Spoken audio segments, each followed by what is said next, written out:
So as your workspace evolves and you're adding more information into it, it's a pretty high chance that you're going to want to reorganize some of that information. So your pages can be relocated by using the move function. But let's talk about introducing new tags and adding them to some of the atoms that you've already captured in your workspace. So I'm going to be using a workspace where I've already uploaded several research papers into, and then I've been through and captured some atoms, and I've also made use of some of the tags in this table. And you can see the atoms properties in both of those tables are displaying those atoms.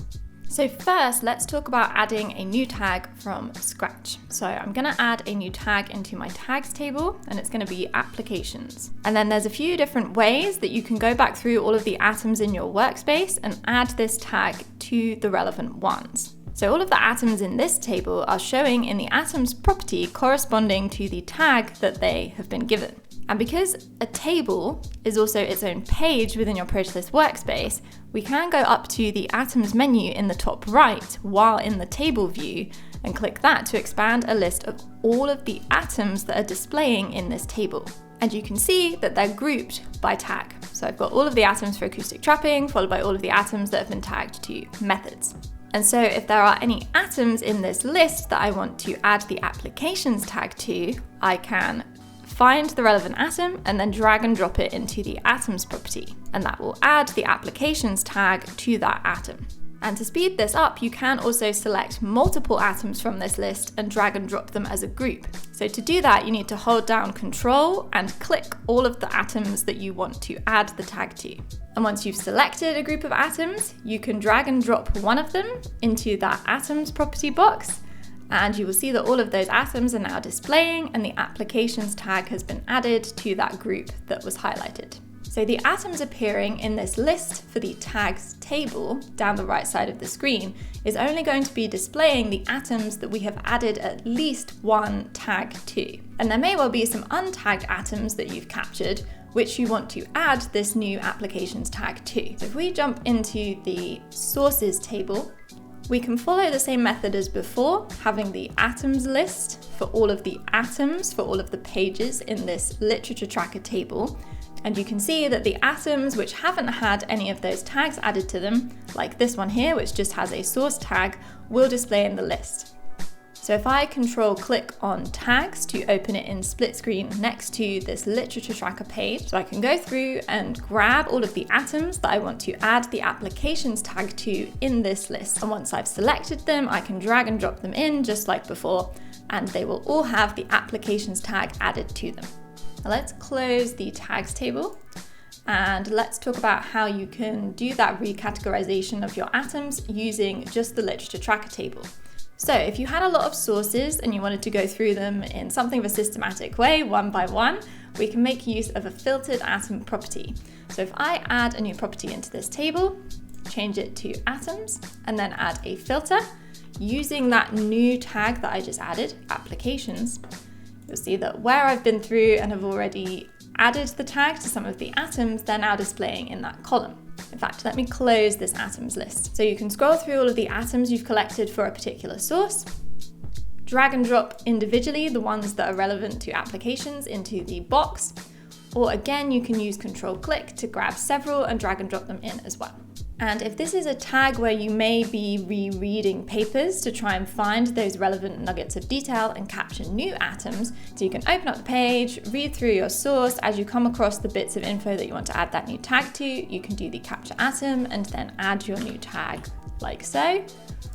Or alternatively, you can open up the properties menu, which will display all of the properties for the table that this page sits in, including that applications filtered atom property that we just created. And instead of doing the click to capture atom and then adding the tag into the linking bar, you can highlight the text and then drag and drop it straight into that applications property box. And this will capture the text you've highlighted as an atom, as well as add that new applications filter to it. So far we've talked about the atoms that you've already got organized into tables.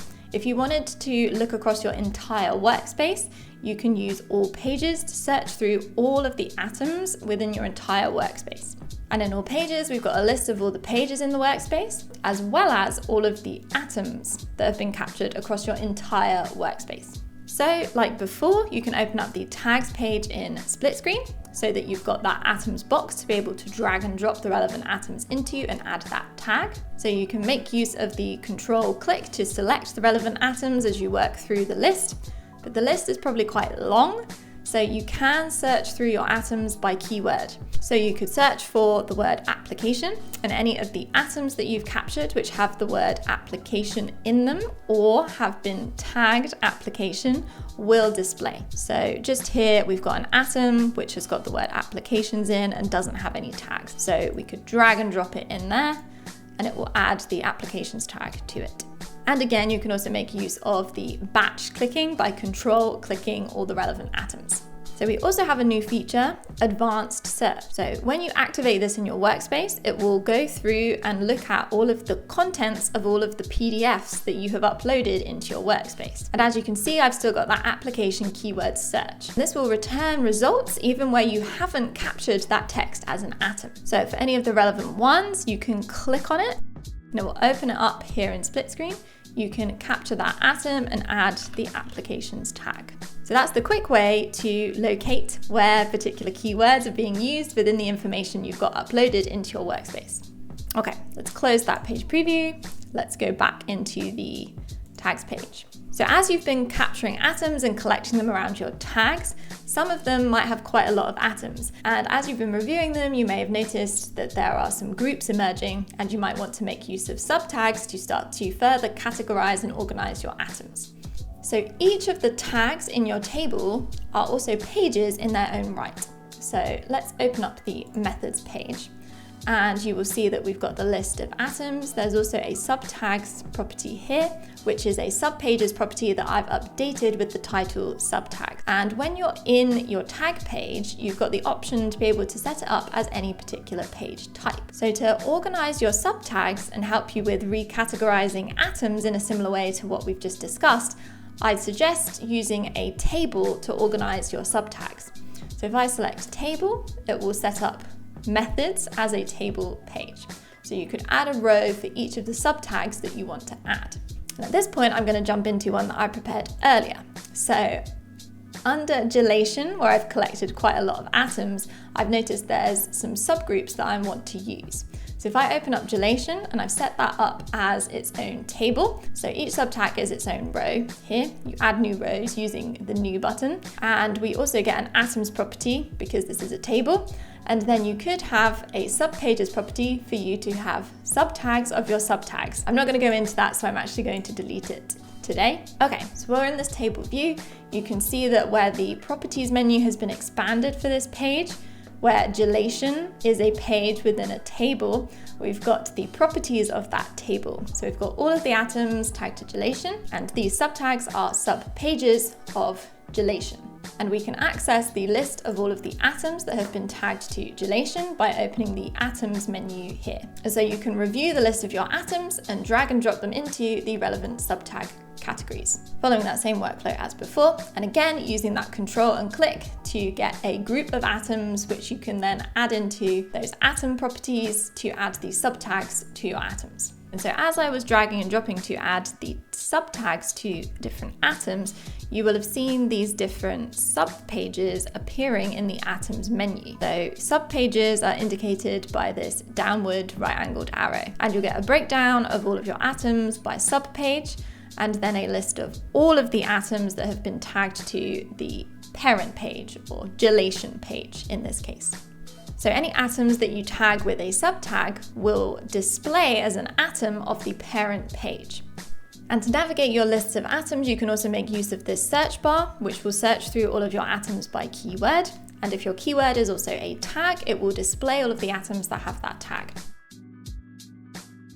So as an example, let's move acoustic trapping to sit as a subtag of acoustics. So there are several atoms in here which have the tag acoustic trapping, but do not have the tag acoustics. So if we right click on this tag page and select move, and then navigate to acoustics, or type out acoustics, we can select the acoustics that sits in the tags page and select move. So that page has now been moved to sit as a sub-page of the acoustics page. So if I turn on the subtags or subpage property, you will see that acoustic trapping now sits as a subpage of acoustics. And since these are tags, that means that it is a subtag of acoustics. So all of the atoms of the acoustics page will display in this atoms property, and the atoms from the acoustic trapping have been passed up, so are displaying for acoustics, even though they do not have that parent tag acoustics. Hopefully that gives you some of the ways that you can start to reorganize and recategorize the atoms in your workspace.